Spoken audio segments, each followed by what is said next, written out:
maintenance on your truck. Please be responsible. If you're a company driver, please, oh please, oh please, respect the truck, even if it's not yours.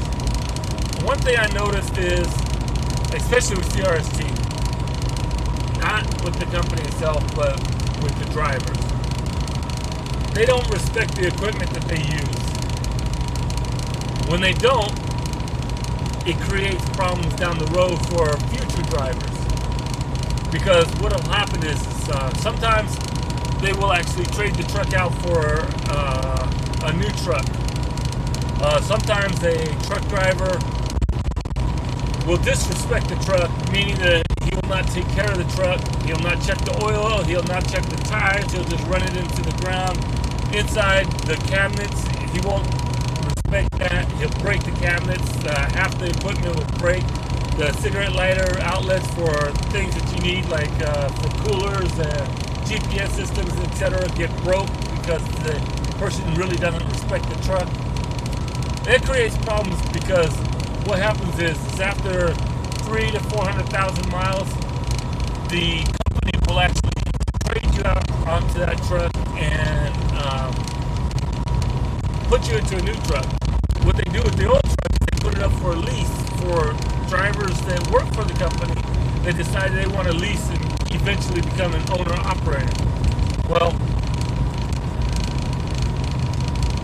when they look at the trucks, the companies will actually clean the trucks up and make them look as presentable as possible, but at the same time will not fix a lot of the problems that these trucks suddenly will start having. What do I mean by that? Well, cabinets that break will still be broken when they go to lease the company truck. Trucks that have not been properly maintained, that should have been, will have the problems passed on to whoever buys the truck or leases the truck. It creates problems for them. I would rather have a truck that's in good condition than a truck that's in bad condition. And sometimes a lease owner operator may not have a choice from the trucks because a lot of the trucks that are left are not really in good condition. I don't know. I honestly don't know what the circumstances are, whether a lease owner operator guy can actually have a lot of the problems fixed before he takes the truck, or what. But in some cases, a truck will be passed down to another driver. And if the truck's in bad condition from the last driver, well, guess what? He's just passing the problem on, and that new driver is going to have a lot of downtime. He's going to lose a lot of money. He's going to be pissed off from whoever had the truck before him. Now, the truck I'm driving was passed down to me. I'm not really complaining because the guy that had it before me took good care of it. The problems that the truck has is beyond my control. It has a lot to do with the EPA regulations, is why we have a lot of problems with this truck. What do I mean by that? Well, this truck is forced to have a DPF filter. This DPF filter has not been proven. And they have a lot of lawsuits on it because what happens is the DPF filters get clogged up when you get into like regular traffic. Like if you go into city or to a city where there's a lot of stop and go traffic, like at stoplights, stop signs, or if you're in rush hour traffic where it's stop and go, the truck can't do a rolling regen correctly and it starts clogging up the filter. Well, once the filter starts getting clogged up, all of a sudden you start having problems and mechanical issues with the truck.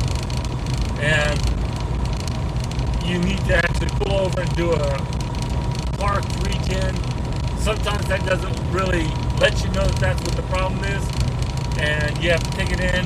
Or sometimes it clogs up so bad that you have to take it in and have to have the engine completely rebuilt.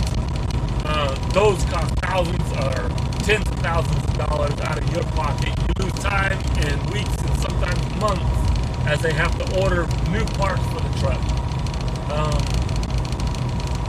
The newer systems that have the DEF fluid are a little better, but they still are pretty much unproved technologies that are forced upon the trucker.